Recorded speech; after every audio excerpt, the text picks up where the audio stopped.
trí, dó, hían, náid agus támuid a tafadó. Scíal an ir de chuamach le fólam ceathnathe le faitís.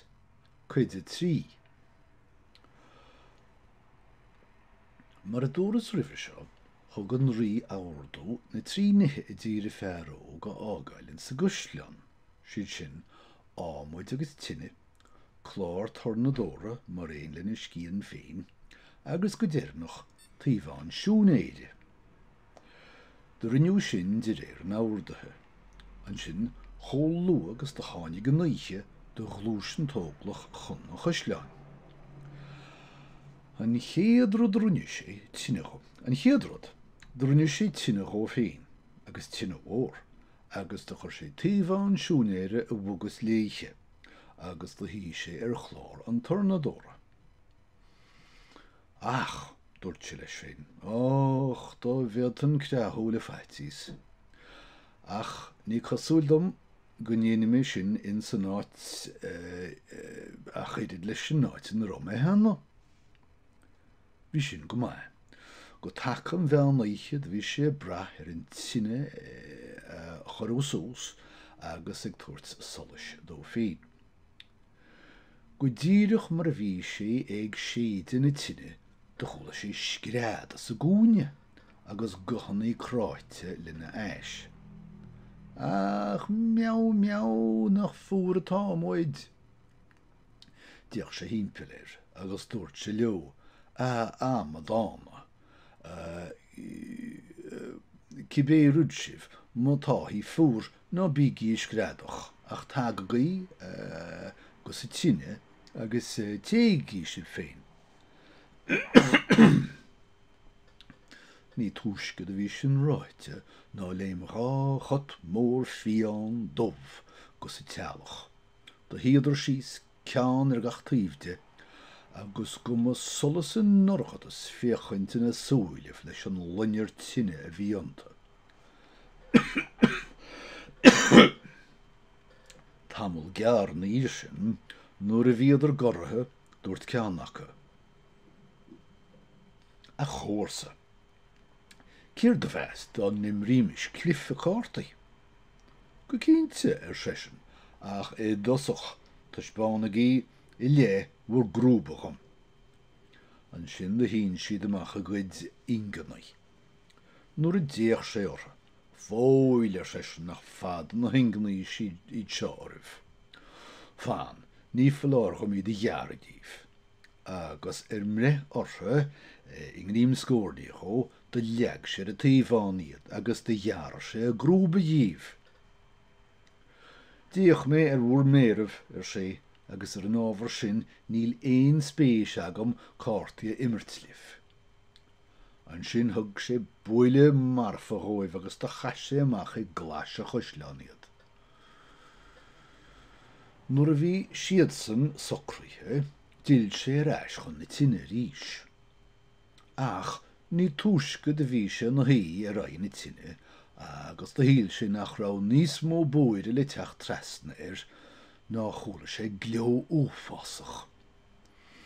Agus de chunig sé ag criniú ó gach cúine agus ó gach áit I bheartach sé féchaintir, chuit mhór a fiáine dua, agus madrí archeanna, agus súile tinti ionta, agus iad a taringt sláir a tinni gach ceannacha ina nia. Do thosa siad a líonú isteach timpeléir ó gach cúine, ó gach doras, ó gach riondin chusleán onas faoihearra nach rá áit iompathe ige ina measc. Agus ba bhucht an cólamhad a riad ag fearr leis féin. Bhí sé brúite sús in aine tine. Da scread siad go cráit ag seasa agus ag scapa a hinne agus I féchaint le I a bhúcha. Díach sé ortha níle grá, ach fós níle hagla. Lig sé roimh nó go neachad a róáid le béicibh agus crostocht agus trid. An sin bégan dó ompúra. Da thóg sé sús a scían agus tá scread sé le bar a ghlóir agus dúirt sé bígi gimimeachtas seo gram salach.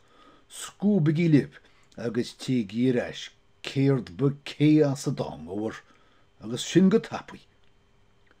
Sin áráó dumpa sé orlin scían le rún marfa, de dhear sé as snéadaniad mar a tháinig sé acha, de bhhara sé umadacha, de léim chuiddeacha amach agus an chuid de bhí marmh de cha sé chríd a bhainneogéad I gleis a chusleán. Or bhí gearra mór de ann timpeall a chusleán agus gach ile chusleán eile na léhananta sin. An sin bhí an siomra faoi héin an dar chuis. An tine a scaip siad agus de cha siad fud an urláir de chrunne sé gan na chéalaí agus de dhearrig sé I reis a ríisi. Sgear a bhí sé gur las sí sús go tainefach. Mar sin bhí sé na hí a haí agus a chlagin ag dulchan trimme agus a chúile ag dúna. Agus níró sin a chumas a thuúile a chuineol foscailte le chola. Fiochaint do dug sé timpeall réochaint do dug sé timpeall do chunig sé fa chéadúir leabba mhór ár de gúine a tumra. Is má mar a hála sé sin ní eiles domsa faoi láthir. Deidir sé ón tine agus do chuair sé glúí ar leabba. Ní túis go bhí sin déanta agus de híl sé sin bheitthe na luí go sábh, ná thosa an leabba ag cosíocht chumá agus do méocht trí heistrichaí capal gá hairint, agus diime sé an túlóid sin síos agus sús séir agus siar tríd a gosleán. Is má sin, timán leat ní sciupaí a dúirte. Dime an leabba mhór a haí sús daire síos síléir agus trí gachil a riinde na chosleán. An sin inéineocht dumpa sí an taobh híos húste go ddíireach mar a bheith cnuk sléimhe an ó sa hían.